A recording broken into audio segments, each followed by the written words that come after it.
अस्सलाम वालेकुम, my name is Mohammad वैस। तो आज की इस वीडियो में हम इस चीज़ को डिस्कस करेंगे, उन रीज़न्स को डिस्कस करेंगे जिसकी वजह से अमेज़ॉन का अकाउंट सस्पेंड हो जाता है। अमेज़ॉन का अकाउंट सेक्शन 3 के अंदर वो उसकी जद में आ जाता है और फिर वहाँ पर सस्पेंशन के चांसेस बहुत ज़्यादा बढ़ जाते हैं।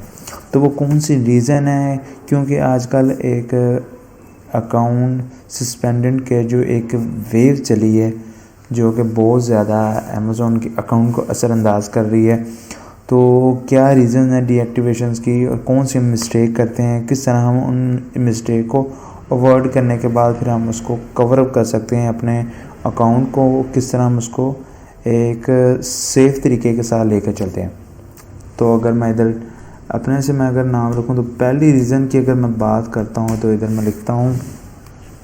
तो पहली रीज़न में आ जाती है डुप्लीकेशन डिटेल्स। फॉर एग्जांपल अगर आप अमेज़ॉन का अकाउंट क्रिएट करते हैं तो अमेज़ॉन का अकाउंट क्रिएट करने के साथ फिर आप किसी भी रीज़न की वजह से, किसी भी पॉलिसी की वायलेशन की वजह से अगर वो अकाउंट सस्पेंड हो जाता है, डीएक्टिवेट हो जाता है, तो उस डिटेल को आप दोबारा किसी और अकाउंट में उसको यूज़ करते हैं। या आपने कोई एक अकाउंट क्रिएट किया, वो आपका सक्सेसफुली चल रहा है और उसकी डिटेल, उसका फ़ोन नंबर, उसकी ईमेल, उसका एड्रेस, या आप उसकी फ़र्स्ट नेम लास्ट नेम जो उसकी ऑनर की डिटेल, कोई भी डिटेल अगर आप यूज़ करते हैं किसी और अकाउंट के अंदर, तो दोनों अकाउंट में इंफॉर्मेशन सेम होने की वजह, कोई भी सेम हो सकती है, फ़ोन नंबर सेम हो सकता है, ईमेल एड्रेस सेम हो सकता है, उस ओनर की डिटेल सेम हो सकती है। तो अमेज़ॉन का जो सिस्टम है, उसका जो एल्गोरिथम है, आर्टिफिशियल इंटेलिजेंस उसका सिस्टम है, वो इस चीज़ को डिटेक्ट कर लेता है। वो देख लेता है कि अगर उसके सिस्टम में कोई भी इंफॉर्मेशन पहले से कोई यूज़ हुई है तो दोबारा जब अगेन उसको यूज़ करते हैं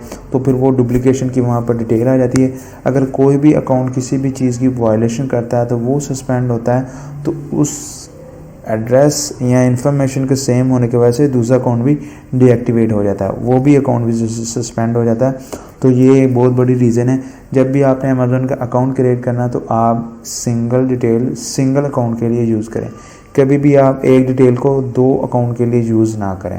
अगर दूसरी रीज़न की बात करें, दूसरी नेम्स क्या होता है उसका, तो दूसरे अगर रीज़न की बात करें तो वहाँ पर चार्ज मेथड, फॉर एग्ज़ाम्पल अगर कोई भी चार्ज मेथड आप किसी भी अकाउंट के अंदर यूज़ करें, वो अकाउंट आपका किसी भी सस्पेंशन की वजह से वो बंद हो गया, आपने कोई और डिटेल ली, और डिटेल को यूज़ करके आप वहाँ पर अकाउंट क्रिएट करते हैं। अकाउंट क्रिएट करने के बाद आप देखा कि वो यार चार्जबैक मेरा फ्री पड़ा है या वो अकाउंट मैंने किसी और को सेल आउट कर दिया है, तो ये चार्ज मेथड मेरे पास है, तो मैं यही चार्ज मेथड इस अकाउंट के अंदर भी मैं यूज़ कर लेता हूँ।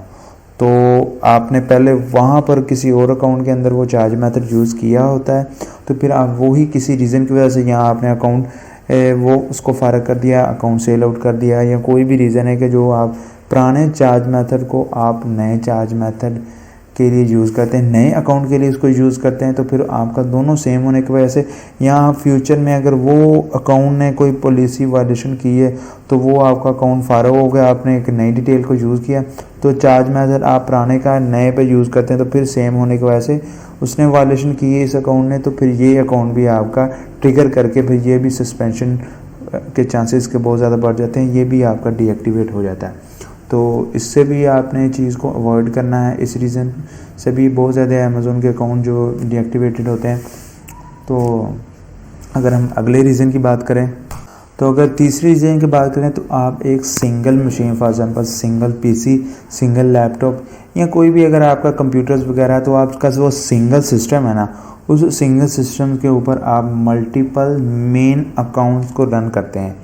कभी भी आपने एक सिस्टम के ऊपर, एक लैपटॉप के ऊपर, एक कंप्यूटर के ऊपर आपने मेन अकाउंट, मैं चाइल्ड अकाउंट की बात नहीं कर रहा, मैं मेन अकाउंट की बात कर रहा हूँ, कि कभी भी आपने मेन अकाउंट एक मशीन के ऊपर, एक लैपटॉप, एक पीसी, एक कंप्यूटर के ऊपर आपने कभी भी रन नहीं करना है। हर सिस्टम के ऊपर आपने एक लहदा सेपरेट आपने मेन अकाउंट रन करना है। हाँ, चाइल्ड अकाउंट आप एक सिस्टम के ऊपर 2 कर सकते हैं, 3 कर सकते हैं, 5 कर सकते हैं, मगर मेन अकाउंट सिंगल सिस्टम के ऊपर आप सिंगल मेन अकाउंट को ही रन करें। इस रीज़न की वजह से भी बहुत ज़्यादा अमेज़ोन अकाउंट जो सस्पेंड कर देता है, डीएक्टिवेट कर देता है, क्योंकि आपकी आईपी सेम होती है, एक ही आईपी से आप उन सारे अकाउंट्स को आप यूज़ करते हैं। मगर अमेज़ोन आपको ये एक्सेस देता है कि आप एक आईपी से आप कितने ज़्यादा 2, 3, 4, 5 जो चाइल्ड एक्सेस आप उसको वहाँ पर रन कर सकते हैं, उसको आप वहाँ से ऑपरेट कर सकते हैं। एक सिस्टम से नहीं करना आपने मेन अकाउंट। उसके बाद अगले रीज़न की अगर बात करें तो अगले रीज़न में है काउंटरफीट प्रोडक्ट्स।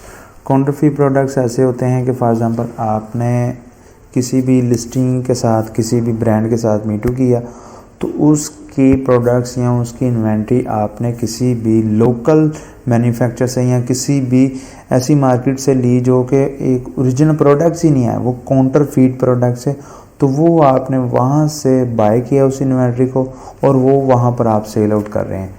तो इस रीज़न की वजह से भी अमेज़ोन आपका अकाउंट डीएक्टिवेट कर देता है, क्योंकि आप वहाँ पर काउंटरफीट प्रोडक्ट सेल आउट कर रहे हैं। तो ये अमेज़ोन की पॉलिसी की आप वायलेशन करते हैं।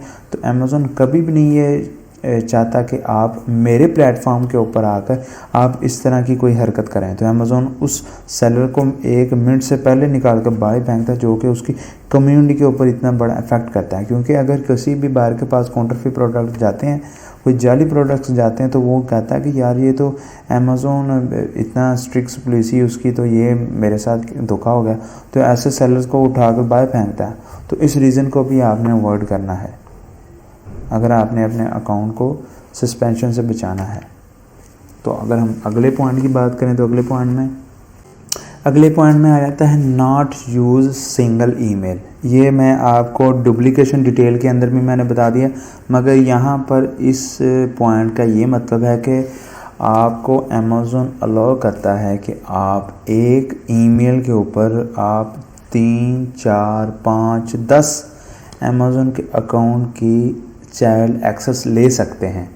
अमेज़ोन आपको अलाउ करता है कि आप अमेज़ोन के जो चाइल्ड अकाउंट की एक्सेस है ना, वो एक सिंगल ईमेल से आप एक्सेस हासिल कर सकते हैं, उसको यूज़ कर सकते हैं। मगर अब जो एक वेव चली है, अमेज़ोन जो अकाउंट डीएक्टिवेट कर रहा है, उसके अंदर इस रीज़न को भी उसने डीएक्टिवेट किया है कि अगर एक ही ईमेल मुख्तलिफ़ किस्म की चाइल्ड अकाउंट की एक्सेस सिंगल ईमेल के ऊपर आई है और उससे ही आप अपने एक सिस्टम के अंदर वो सारे अकाउंट्स को मैनेज कर रहे हैं, तो किसी भी अकाउंट के अंदर कोई भी पॉलिसी वायलेशन होती है, तो उस ईमेल का सेम होने के साथ, जो चाइल्ड अकाउंट की ईमेल वो सेम होने के साथ, फिर भी अमेज़ोन दूसरे अकाउंट को भी सस्पेंड कर देता है। क्योंकि उसके अंदर चाहे वहाँ पर प्राइमरी इन्फॉर्मेशन नहीं है, सेकेंडरी इन्फॉर्मेशन है, मगर फिर भी अमेज़ोन उस चाइल्ड अकाउंट की एक्सेस से भी उस इन्फॉर्मेशन को ट्रिगर करके फिर अमेज़ोन का जो दूसरा अकाउंट है, जो कि आप सही उसके ऊपर कोई वायलेशन वगैरह भी नहीं कर रहे, मगर वहाँ पर आपकी वो सेम इन्फॉर्मेशन होने के ऊपर फिर आपके अमेज़ोन का अकाउंट दूसरा भी डीएक्टिवेट हो जाता है। इसलिए हम यही रिकमेंड करते हैं कि हर एक चाइल्ड अकाउंट की एक्सेस के लिए आप एक सेपरेट ईमेल यूज़ करें, सेपरेट ईमेल के लिए सेपरेट आप चाइल्ड अकाउंट, फिर अगर आपने दूसरी एक्सेस लेनी है तो उसके लिए एक अलहदा ईमेल आप यूज़ करें। कभी भी आप सिंगल ईमेल चाइल्ड अकाउंट के लिए एक्सेस को ना यूज़ करें, तो आप एक सेपरेट ईमेल लें, उसके लिए आप सेपरेट चाइल्ड अकाउंट को मैनेज करें। चाहे आप एक ही सिस्टम से करें, एक ही सिस्टम से आप कर सकते हैं, मगर आपकी ईमेल अलहदा होनी चाहिए। तो ये भी रीज़न आपने अपने माइंड में लाजमी रखना है। उसके बाद अगले पॉइंट की अगर हम बात करें तो अगले पॉइंट में है don't by old account. For example अगर कोई भी एक बिज़नेस कर रहा है अमेज़ोन के ऊपर, तो उसने उसका अकाउंट क्रिएट किया, तो किसी भी रीज़न की वजह से उसने उसके ऊपर कोई वर्किंग वगैरह नहीं की, वो उसके पास वैसे ही पड़ा जैसे का जैसा उसने क्रिएट किया, तो उसके ऊपर कोई भी उसने बिज़नेस किया, कोई भी वर्किंग नहीं की, तो वो कहता है यार मेरे पास ये वेला पड़ा है, फ्री पड़ा है, तो मैं क्यों ना किसी और को बेच दूं। क्योंकि अगर किसी और ने भी अमेज़ोन का अकाउंट क्रिएट करके फिर ही उसके ऊपर बिज़नेस करना है, तो मैं अपना अकाउंट उसको सेल आउट कर देता हूँ, तो वो अपनी इन्फॉर्मेशन के ऊपर फिर उसको अपग्रेड कर लेता है या अपनी डिटेल को यूज़ करते हुए वहाँ पर कंपनी क्रिएट करे और कंपनी की बेस पे फिर अपने अकाउंट को अपग्रेड कर लेगा, तो फिर मेरी इन्फॉर्मेशन भी वहाँ से निकल जाएगी। आप ऐसे अकाउंट को भी कभी भी आप बाय ना करें और उसके ऊपर वर्किंग ना करें। अगर उसने कहीं भी किसी भी जगह पर वर्किंग की है या वर्किंग नहीं की, अगर उसने वर्किंग की है तो उसने कभी भी कहीं भी जगह पर अगर कोई भी पॉलिसी की वायलेशन की है तो वो बाद में उसने चाहे उसको वर्किंग मज़ीद की है या नहीं की, चाहे वो उसको उसने कवर अप किया है या जो भी है, तो जैसे ही वो फिर आप उसको अपग्रेड करते हैं वो पॉलिसी आपके अकाउंट के ऊपर लाजमी रहती है। तो अगर उसने मुकम्मल तौर पर उसको स्किप नहीं किया, यानी कि उसको आपने अपील्स वगैरह करके उसको वहाँ से ख़त्म नहीं किया, अगर उसके असर उस अकाउंट के ऊपर है तो चाहे आप उसको अपग्रेड कर भी लें फिर भी वो अमेज़न के अकाउंट अपग्रेड करने के ऊपर भी जो है ना सस्पेंशन के वहाँ पर रीज़न बनती है। तो आप कभी भी किसी भी पर्सन से आप ओल्ड अकाउंट ना आप बाय करें, आप अपनी डिटेल को यूज़ करते हुए न्यूली अकाउंट क्रिएट करें और उसको या अपग्रेड करके उसके ऊपर ही आप बिज़नेस करें। कभी भी आप इसको ना यूज़ करें। हम वैसे कह लेते हैं कि आप बाय कर सकते हैं, मगर आप ये जो वेव्स है ना इसके अंदर अमेज़न इस चीज़ को भी डिटेक्ट कर लेता है। तो ये भी चीज़ आप अपने माइंड में रखें। अगले पॉइंट की अगर बात करें तो अगले पॉइंट में ये है कि don't active other market place, कि आप किसी भी फॉर एग्ज़ाम्पल अगर आपने यूके में अकाउंट क्रिएट किया तो यूके में अकाउंट क्रिएट किया या किसी भी और मार्केट प्लेस के अंदर आपने अकाउंट किया तो अमेज़न आपको एक मार्केट प्लेस में अकाउंट क्रिएट करने के साथ साथ आपको दूसरी मार्केट प्लेसेस के अंदर भी बिज़नेस करने की एक्सेस देता है। तो फॉर एग्ज़ाम्पल अगर आपने यूके में अकाउंट क्रिएट किया है तो यूके में आप जर्मन में भी कर सकते हैं, फ्रांस में कर सकते हैं, इटली में कर सकते हैं। तो इस तरह एक अकाउंट के ज़रिए फिर आप दूसरी मार्केट प्लेसेस की भी एक्सेस हासिल कर सकते हैं, वहाँ पर भी आप बिज़नेस कर सकते हैं। अगर आप मुकम्मल तौर पर रेडी नहीं हैं उन मार्केट प्लेसेस के अंदर बिज़नेस करने के लिए, आपने जस्ट वैसे ही आपने यूके में अकाउंट क्रिएट किया और दूसरी मार्केट प्लेसेस को आपने एक्टिव कर लिया। तो जैसे ही आप एक्टिव करते हैं तो आप उस अमेज़न के सिस्टम के रडार के अंदर आप आ जाते हैं। तो वहाँ के जितने भी रूल्स एंड पॉलिसी वगैरह होती हैं, जितने भी उनके टर्म्स एंड कंडीशन होती हैं दूसरी मार्केट प्लेसेस की भी, तो उनके रूल्स भी फिर आपके ऊपर अप्लाई होते हैं। तो बिज़नेस तो आप यूके में ही कर रहे हैं, आपने जस्ट जर्मन इटली वगैरह में आपने उसको एक्टिव कर लिया, वहाँ पर आप कोई बिज़नेस वगैरह नहीं कर रहे। तो आप उनके रूल्स की अगर कोई भी वायलेशन करते हैं या आप अपनी इंफॉर्मेशन के अंदर कोई भी ऐसी चीज़ को यूज़ करते हैं जो कि दूसरी जर्मन इटली वगैरह की मार्केट प्लेस के अंदर आप उन चीज़ों की वायलेशन कर रहे हैं, चाहे यूके में आप नहीं करें मगर दूसरी अगर मार्केट प्लेस के अंदर आप वायलेशन वगैरह या उनकी पॉलिसी के या रूल्स के आप ख़िलाफ़ जा रहे हैं तो उस रीज़न की वजह से भी आपका अकाउंट डीएक्टिवेट हो जाता है। तो इसलिए अगर आप मुकम्मल तौर पर रेडी नहीं है दूसरी मार्केट प्लेसेस के अंदर बिज़नेस करने के लिए तो फिर आप कभी भी उनको एक्टिव ना करें, आप उसको इनएक्टिव ही रहने दें। और जिस भी मार्केट प्लेस में अगर आपने मुकम्मल तौर पर रेडी होंगे जस्ट उसको ही एक्टिव करें। तो इस रीज़न की वजह से भी बहुत से ऐसे अकाउंट्स जो है ना डीएक्टिवेट होते हैं। तो इसको भी आपने अपने माइंड में लाजमी रखना है। अगर हम अगले पॉइंट की बात करें तो अगले पॉइंट में तो जब भी आपने बिज़नेस को शुरू करना है, जब भी आपने अमेज़न का अकाउंट क्रिएट करने के बाद बिज़नेस को आपने स्टार्ट लेना है तो स्टार्ट में आप हमेशा FBA करें, क्योंकि अमेज़न FBA वालों सेलर्स को ही पसंद करता है। अगर आप FBA करते हैं तो अमेज़न आपको ज़्यादा अपॉर्चुनिटी देता है, आपको ज़्यादा ऐसे ऐसे फीचर्स देता है जो कि आपके लिए बहुत बेस्ट रहते हैं। और अमेज़न लाइक भी उन्हीं सेलर को करता है जो कि FBA करते हैं। अगर आप FBM करते हैं तो उसमें आप शुरू में आपकी इतनी सेल हिस्ट्री नहीं होती, आपका अकाउंट अभी न्यूली होता है, तो कोई भी अगर आप शिपिंग परफॉर्मेंस के अंदर कोई भी वायलेशन वगैरह करते हैं तो उस रीज़न को लेकर अमेज़न फिर बहुत ज़्यादा स्ट्रिक्ट होता है, क्योंकि अमेज़न उन सेलर्स को लाइक ही नहीं करता जो कि FBM कर रहे हैं। तो आप जब भी शुरू में अगर आपने बिज़नेस करना तो आप शुरू में FBA करें, बाद में आप जाकर FBM कर सकते हैं, मगर शुरू में आप हमेशा FBA ही करें। इस रीज़न को भी आपने माइंड में रखना है। ये भी बहुत ऐसी रीज़न है जिसकी वजह से अकाउंट सस्पेंशन की जद में आ जाते हैं। अगले पॉइंट की अगर बात करें तो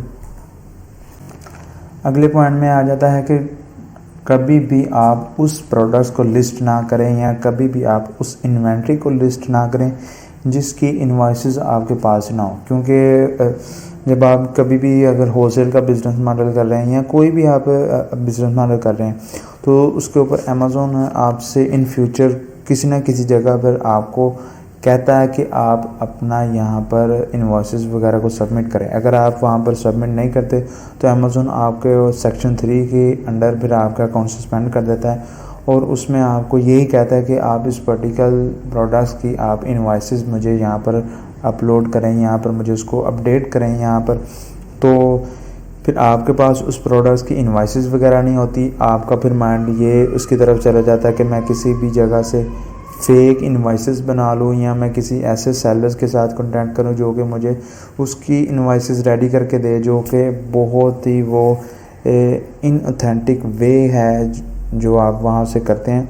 तो फेक इन्वॉइसेस की वजह से फिर अमेज़न आपके अकाउंट के साथ और ज़्यादा बुरा सलूक करता है। तो आप कभी भी उन प्रोडक्ट्स को लिस्ट ना करें जिसकी इन्वॉइसेस आपके पास है ही नहीं। आप हमेशा उन्हीं प्रोडक्ट्स को लिस्ट करें जिसकी इन्वॉइसेस आपके पास है। तो एक ये रीज़न है। अगर हम अगले रीज़न की बात करें तो अगले पॉइंट में कभी भी आप इनिशियल स्टेज के अंदर आप मी टू लिस्टिंग ना करें। कुछ ना कुछ आप सेल हिस्ट्री बना सकते हैं, कुछ आप वहाँ पर BBL बिज़नेस करके तो आप अपनी सेल हिस्ट्री बनाएं, फिर ही आप मी टू करें। आप जैसे अगर फॉर एग्ज़ाम्पल न्यू अकाउंट आपने क्रिएट किया है तो जब भी आप न्यू अकाउंट क्रिएट करते हैं तो तब आप फ़ौरन मी टू लिस्टिंग कर लेते हैं और जिसकी वजह से फिर वहाँ पर आप कुछ ऐसे एलिजिबिलिटी होती है जिसको आप वहाँ पर पूरा नहीं कर पाते क्योंकि आपके पास सेल हिस्ट्री नहीं होती। कुछ ऐसे प्रोडक्ट्स होते हैं जो कि फॉर एग्ज़ाम्पल अगर आपके पास उसकी ब्रांड की परमिशन भी है तो फिर भी आप एलिजिबल नहीं होते उन अकाउंट को मी टू करने को, उन लिस्टिंग को मी टू करने को। तो फिर अमेज़न आपको उस रीज़न की वजह से भी आपके अकाउंट को सस्पेंशन की तरफ लेके जाता है। तो आप कभी भी अपने न्यू अकाउंट को मी टू ना करें, कुछ ना कुछ आप वहाँ पर सेल हिस्ट्री लेने के बाद ही फिर आप मी टू करें। ये भी रीज़न आप अपने माइंड में रखेंगे। उसके बाद अगले पॉइंट की बात करें तो कि तो आप कभी भी मी टू ना करें अगर आपके पास इन्वेंट्री और इन्वॉइसेस वगैरह नहीं है। आप ब्रांड से कांटेक्ट करके, अगर आप होलसेल का बिजनेस मॉडल कर रहे हैं तो आप ब्रांड से कांटेक्ट करके उनसे आप परमिशन लेटर तो ले लेते हैं, मगर आपके पास उसकी इन्वेंट्री नहीं होती। तो आप परमिशन लेटर जैसे ही आप लेते हैं तो आप उसके साथ फिर मी टू कर लेते हैं, आप उसके साथ लिंक हो जाते हैं। तो आपके पास इन्वेंट्री ही नहीं होती। अगर इन्वेंट्री भी है तो फिर आपके पास उसकी इन्वॉइसेस नहीं होती। इन फ्यूचर अमेज़न आपको या तो आउट ऑफ स्टॉक कर देता, उस रीज़न की वजह से भी आपके फिर सस्पेंशन क्या होते हैं। जब आपके वहाँ पर आउट ऑफ स्टॉक होने के बाद फिर आप वहाँ पर उस लिस्टिंग में सेलर की हैसियत से फिर आप बहुत ज़्यादा डाउन फॉल करते हैं। तो वो भी रीज़न की वजह से भी आपके अकाउंट को सस्पेंशन की तरफ मूव करता है। उसके बाद फिर आपके पास अगर इन्वॉइसेस ही नहीं है, क्योंकि बहुत से ऐसे रीज़न होते हैं जो कि आपको इनिशियल स्टेज में अमेज़न आपसे इन्वॉइसेस रिक्वायर नहीं करता। इन फ्यूचर आपको किसी भी जगह पर कहता है कि आप उस पर्टिकुलर प्रोडक्ट्स की उस लिस्टिंग की मुझे इन्वॉइसेस आप दें। अगर आपके पास वो इन्वॉइसेस ही नहीं है तो फिर आप कैसे सबमिट करेंगे। फिर आप फेक इन्वॉइसेस वगैरह लेते हैं। तो कभी भी आप इनिशियल स्टेज के अंदर अगर आपके पास इन्वॉइसेस और इन्वेंट्री नहीं है तो कभी भी आप मी टू ना करें। आप इन दोनों चीज़ों का जब आप अरेंज कर लें उसके बाद ही आप मी टू करें, उससे पहले आप कभी भी मी टू लिस्टिंग ना करें। अगर हम अगले पॉइंट की बात करते हैं तो अगले पॉइंट में don't use ID card for UK child account. जब आपका यूके का अकाउंट आप मेन अकाउंट क्रिएट कर लेते हैं तो फिर आपने किसी भी ऐसे सर्विस प्रोवाइडर से या कोई आप ये हायर करते हैं तो उसको आपने अपनी चाइल्ड एक्सेस देनी होती है। तो यूके में जब आप अपनी चाइल्ड एक्सेस देते हैं तो अमेज़न यूके में आपकी आइडेंटिटी वेरिफिकेशन करता है। बहुत से ऐसे और जैसे USA हो गया, UAE हो गया, KSI हो गया, तो वहाँ पर अगर आप चाइल्ड अकाउंट की एक्सेस लेते हैं तो वहाँ पर अमेज़न आपकी आइडेंटिटी डॉक्यूमेंट्स वगैरह सबमिट नहीं करवाता, उसकी वेरिफिकेशन आपसे नहीं रिक्वायर करता। मगर जब आप यूके में चाइल्ड अकाउंट की एक्सेस लेते हैं तो वहाँ पर अमेज़न आपसे आइडेंटिटी डॉक्यूमेंट्स भी आपसे रिक्वायर करता है, उसकी वेरिफिकेशन रिक्वायर करता है। तो उसके लिए आप कभी भी अपना ID कार्ड यूज़ ना करें, आप हमेशा पासपोर्ट को यूज़ करें। क्योंकि जब आप ID कार्ड को यूज़ करते हैं तो आप वहाँ पर फ्लैग में चले जाते हैं और वहाँ पर फिर अमेज़न आपसे बहुत से ऐसे डिजिटल डॉक्यूमेंट्स की इन्वेस्टिगेशन करता है जो कि आपको सस्पेंशन की तरफ लीड करता है। तो इस रीज़न की वजह से भी आपका अकाउंट सस्पेंड होता है। तो आप हमेशा जब भी आप चाइल्ड अकाउंट की एक्सेस देते हैं तो उस बंदे को, उस सर्विस प्रोवाइडर को आप यही कहें कि वहाँ पर आप अपने पासपोर्ट की डिटेल को यूज़ करके वहाँ पर अपनी आइडेंटिफिकेशन को वेरीफाई कराएं। उसके बाद ही फिर आप चाइल्ड अकाउंट की एक्सेस लेने के बाद उसको बिज़नेस करें। अगर आप आईडी कार्ड यूज़ करते हैं तो फिर आप फ्लैग में चले जाते हैं, जो आँखा पर आप अमेज़न आपसे मज़ीद और इन्वेस्टिगेशन करता है आपके डिजिटल डॉक्यूमेंट्स की, जो कि आपको सस्पेंशन की तरफ मूव करते हैं। तो ये भी रीज़न आपने अपने माइंड में रखनी है। उसके बाद अगर हम अगले पॉइंट की बात करें तो अगले पॉइंट में आ जाता है कि आप बहुत से ऐसे पर्सन होते हैं जो कि अमेज़ोन के ऊपर बिज़नेस करते हैं, उनके पास इन्वेंट्री होती है, किसी भी रीज़न की वजह से वहाँ पर उनका बिज़नेस सक्सेसफुली नहीं चलता, या कोई और रीज़न होती है कि वहाँ पर उन्होंने बिज़नेस नहीं करना, या कोई और भी रीज़न हो सकती है, किसी की डेथ वगैरह होगी या उस पर्सन की होगी, वहाँ पर उसका कोई बंदा नहीं है काम करने के लिए, कुछ भी रीज़न हो सकती है। अगर उसके पास इन्वेंट्री है तो उसने बिज़नेस नहीं किया तो वो इन्वेंट्री उसके पास बेकार है, तो फिर वो कहता है कि यार बिज़नेस तो मैंने करना है, तो उन्होंने इस इन्वेंट्री का मैंने क्या करना है, तो फिर वो अपनी इन्वेंट्री किसी भी थर्ड पार्टी लॉजिस्टिक को वो सेल आउट कर देता है और उसके पास फिर इन्वेंट्री का ढेर भरा होता है। थर्ड पार्टी लॉजिस्टिक के पास मुख्तलिफ़ किस्म के प्रोडक्ट्स की इन्वेंट्री पड़ी होती है किसी पास। फॉर एग्ज़ाम्पल अगर हम बेबी हुडी टॉवल की बात करें तो किसी भी ऐसे थर्ड पार्टी के पास वहाँ पर बेबी हुडी टॉवल है, मगर आपको उस बेबी हुडी टॉवल की कोई सप्लाई चेंज या उसकी इनवाइसेस वो आपको नहीं देता। वो कहता है यार ये इन्वेंट्री पर ही है, तो इस प्राइस के अंदर से ये मुझसे इन्वेंट्री आप बाय कर लो, तो आप जहाँ मर्ज़ी सेल आउट करो, अमेज़ोन पे करो, फिज़िकल उसको सेल करो, जहाँ पर मर्ज़ी करो। तो अगर आपने अमेज़ोन के ऊपर उसको सेल आउट करना है तो फिर उसकी सप्लाई चेन वो आपके पास होनी चाहिए, उसकी इनवाइसेस वो आपके पास होनी चाहिए। अगर वो 3PL आपको इन चीज़ों की गारंटी नहीं देता या वो ये चीज़ें आपको प्रोवाइड नहीं करता, तो फिर आप उस 3PL से वो इन्वेंट्री कभी भी बाय ना करें। अगर आपको उसकी सप्लाई चेन का नहीं पता, उसकी इनवाइसेस का नहीं पता, तो अमेज़ोन आपसे रिक्वायर करेगा। इनिशियल स्टेज में वो आपसे चाहे ना रिक्वायर करे, मगर इन फ्यूचर वो आपसे रिक्वायर करेगा। अगर वो आपके पास नहीं है तो फिर आपका अकाउंट वही सस्पेंशन की तरफ ही फिर जाएगा। तो इस पॉइंट को भी आपने लाजमी अपने माइंड में रखना है, इसको आपने अवॉइड करना है। अगर हम अगले पॉइंट की बात करें तो अगला पॉइंट जो कि लास्ट पॉइंट है, तो इसमें सेक्शन 3 आ जाता है। बहुत से ऐसे सेलर्स होते हैं, बहुत से ऐसे पर्सन होते हैं जो कि अमेज़ोन के ऊपर बिज़नेस करते हैं, मगर उनको ये होता है कि सेक्शन 3 कोई एक वायलेशन है या कोई एक रीज़न है जिसकी वजह से मेरा अकाउंट डीएक्टिवेट हो गया। क्योंकि अमेज़ोन मेल्स वगैरह करता है अकाउंट सस्पेंशन की, तो वो यही कहता है कि आपका अकाउंट अंडर आया, आपका अकाउंट सेक्शन 3 के अंडर आया, तो जिसकी वजह से, जिस रीज़न की वजह से हम आपका अकाउंट सस्पेंड कर रहे हैं, उसको डीएक्टिवेट कर रहे हैं, जो कि उसने वायलेशन की है सेक्शन 3 की, तो वो समझते हैं कोई एक सिंगल पॉलिसी है या कोई सिंगल वायलेशन जिसने हमने की है। सेक्शन 3 के अंदर सेक्शन 3 एक बहुत ब्रॉड वहाँ पर पॉलिसी समझ लें आप, या उनकी वायलेशन का एक सेक्शन समझ लें, तो कोई एक वायलेशन नहीं है उसके अंदर, वो एक बहुत ब्रॉड वहाँ पर एक सिनेरियो है जिसके अंदर डिफरेंट आप चीज़ों की वायलेशन करते हैं, डिफरेंट रीज़न होती हैं जिसकी वजह से अमेज़ोन का अकाउंट वहाँ पर सस्पेंड होता है। तो सेक्शन 3 के अंदर कोई एक पॉलिसी यहाँ की वायलेशन नहीं होती, ये एक ब्रॉड सेक्शन है जिसके अंदर आप मुख्तलिफ़ किस्म की पॉलिसीज़, मुख्तलिफ़ किस्म के रीज़न्स, मुख्तलिफ़ किस्म की डुप्लिकेशंस वगैरह को जब आप यूज़ करते हैं, तो अमेज़ोन आपको सिर्फ वो सेक्शन 3 के अंदर फिर वो सारी चीज़ों को कवर अप करके वो कहता है कि आपने इसकी वायलेशन किया है। जैसे आप हमने डिस्कस किया A to Z guarantee claim के, उसके अंदर जितने भी आप क्लेम्स वगैरह होते हैं बाहर की तरफ से, वो सारी A to Z guarantee claim के अंदर ही आते हैं। तो इसी तरह वो सेक्शन 3 के अंदर ही सारी पॉलिसी वायलेशन वगैरह आती हैं। तो आप इन रीज़न को अवॉइड किए। अगर आपने अपने अकाउंट को सेफ तरीके के साथ बिज़नेस करना है वहाँ पर, तो आप इन जितनी भी ये चीज़ें आप इनको अवॉइड करें, इन चीज़ों से आप बचें, क्योंकि अमेज़ोन के ऊपर एक वेव चली है, ख़ास तौर पर पाकिस्तानी डिटेल को यूज़ करते हैं जब आप अकाउंट क्रिएट करते हैं, तो फिर बहुत सी ऐसी चीज़ें हैं जहाँ पर आपको ये सारी चीज़ें देखनी पड़ती हैं। तो होपफुली आपको ये वीडियो पसंद आई होगी। अपना बहुत ज़्यादा ख्याल रखिएगा। मिलते हैं फिर नेक्स्ट वीडियो में, तब तक के लिए अल्लाह हाफ़िज़।